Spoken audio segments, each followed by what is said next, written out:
Earthquake and aftershocks with the epicenter in Bosang jolted Nepal earlier this afternoon. The earthquakes were also felt in the federal capital Kathmandu and northern India. A dry landslide following the jolt has obstructed the Jai-Prithvi highway, where losses have yet to be determined. Good evening, I'm Prarambha Dahal. Let's begin with the main stories. More than 150,000 cases pending at district courts. Judges found dilly-dallying to hear cases involving high-profile individuals. Government indifferent towards the directives issued by parliamentary committees. Questions raised on the role of the committees as parliamentarians remain silent. Criminal activities on the rise along bordering regions with India. Involvement of Indian nationals reported in most of the criminal activities.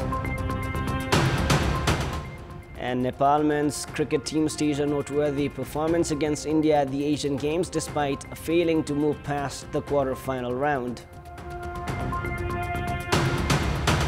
Earthquake and aftershocks rattled Bosang throughout the day today. According to the Department of Mines and Geology, 6 jolts were recorded with Bosang as the epicenter.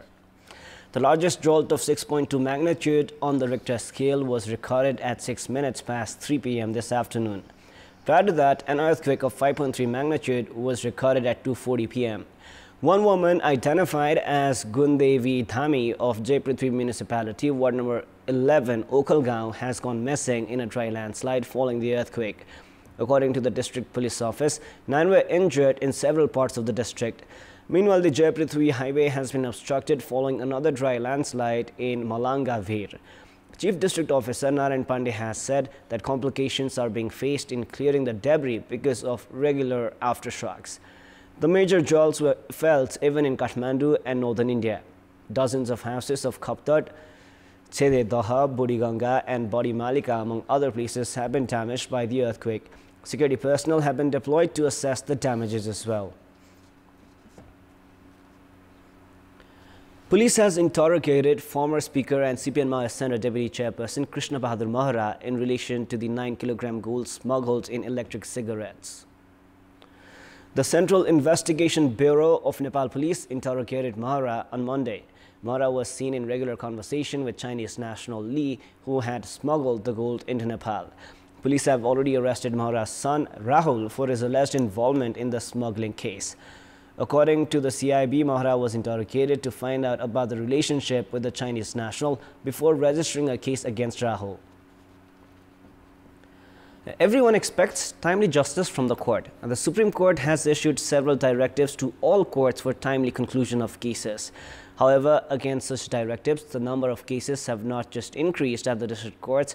The time period for conclusion of existing cases has increased as well. Such a delay is a consequence of the judges shying away from their responsibilities in the fear of being dragged into controversies. This trend has also raised questions on the capabilities of the judges themselves. The survivor of rape case against cricketer Sandeep Lamichhane, who has been awaiting verdict from the Kathmandu District Court for the past 1 year, is yet to receive justice. This is when a verdict on another rape case filed 8 months ago has already been issued.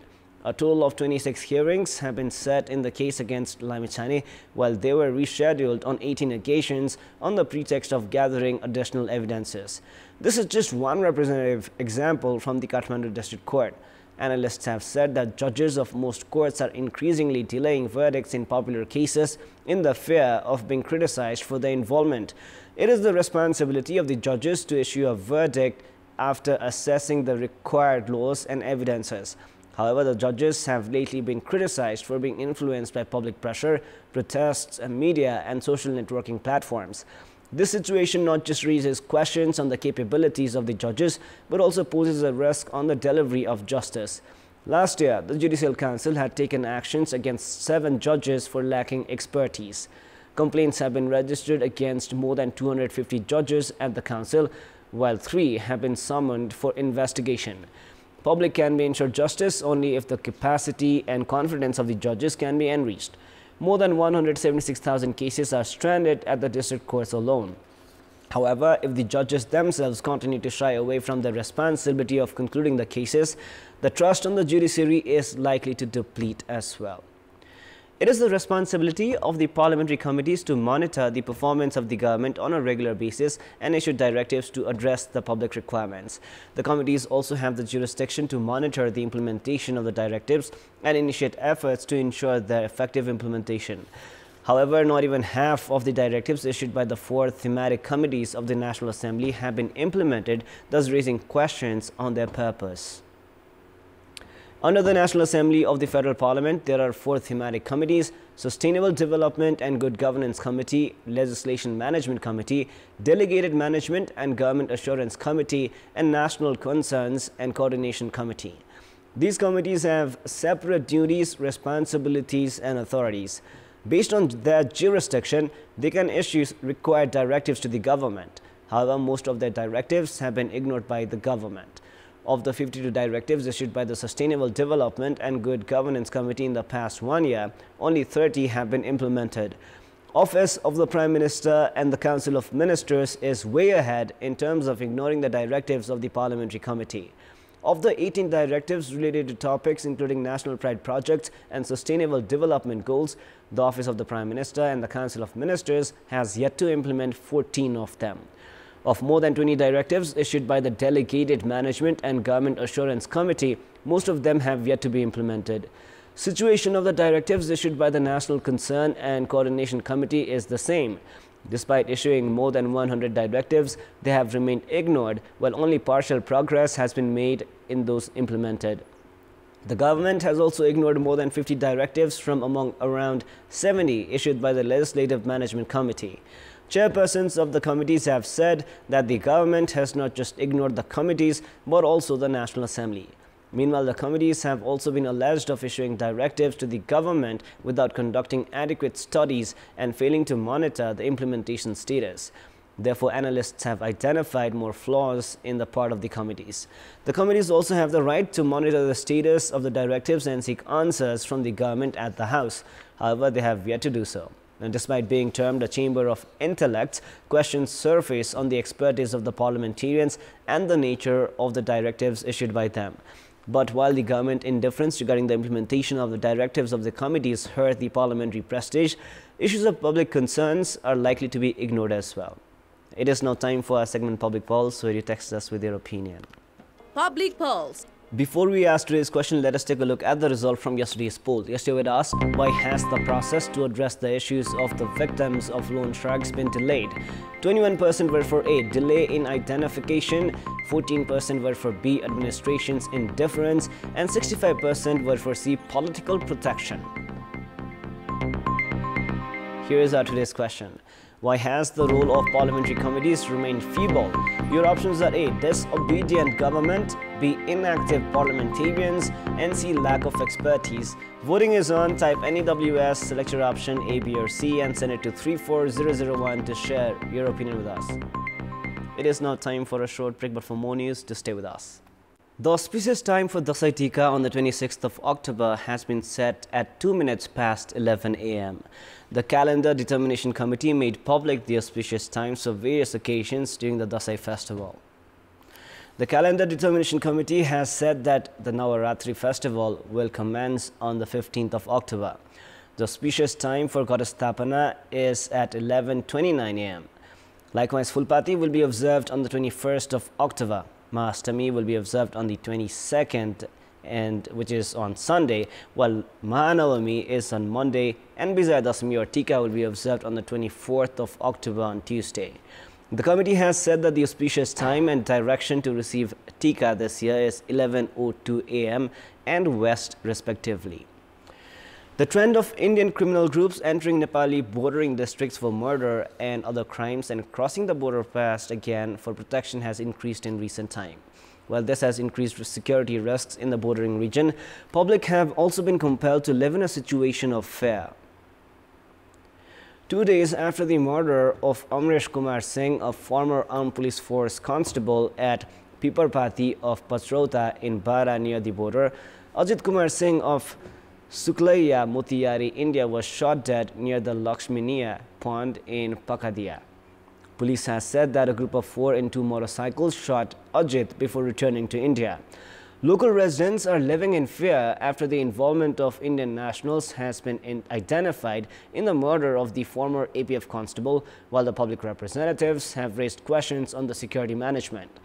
Prior to this, beheaded bodies of businessperson Shekhar Suman was found at Masalagari near Patharpul of Haripurwa municipality in the border region of Sarlai on the 10th of May, and that of Abhishek Raj was found in the Lakhandei River of Harivan municipality under the East-West Highway on the 10th of August. One Nepali and one Indian national were arrested for involvement in both the cases. 7 other Indian nationals alleged of involvement in the murders are still at large. Body of a male found on the 25th of July at the Vediyai border of Sarlai headquarters, Molangoa, is yet to be identified. Police are struggling in working on such cases where criminals enter Nepal and commit crime before returning to India for protection. In addition to this, challenging the security arrangement of Nepal, a masked group of 5 criminals had robbed the branch of the NMB Bank in Mohottari on the 25th of July. Despite arresting 20-year-old Ajay Kumar of Fulahar of Madhubani district of India 75 days after the group escaped after robbing 1.5 million rupees, others involved in the crime are still on run. In our Public Voice segment, today we have asked in all provinces what should be done to curb the increasing criminal activities along the border regions. Let us now take a look at what they had to say.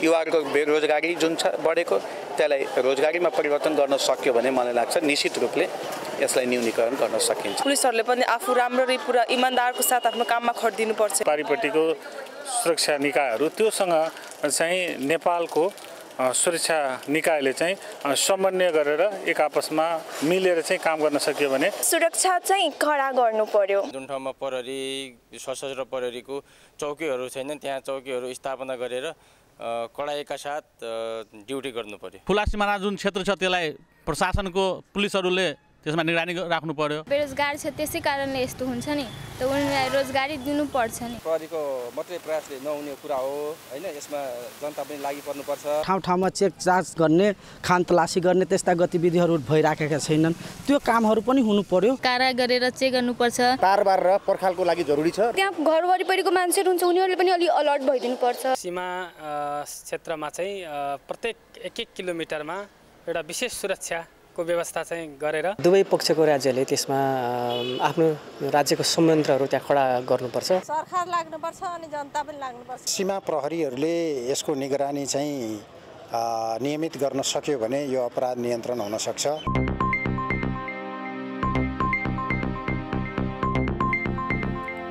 We have more news coming up, but right now it is time for yet another short break. It is now time for the sports news. Sports news. Now, following the defeat to India in the quarter-final round, the Asian Games journey of Nepal men's national cricket team has come to an end. Nepal suffered a 23-run defeat against India, who are the current world #1 T20 international side. Despite not winning a medal at the Asian Games, Team Nepal made several world records in T20 internationals and are certain to become a strong opponent to any team if they are provided regular exposure.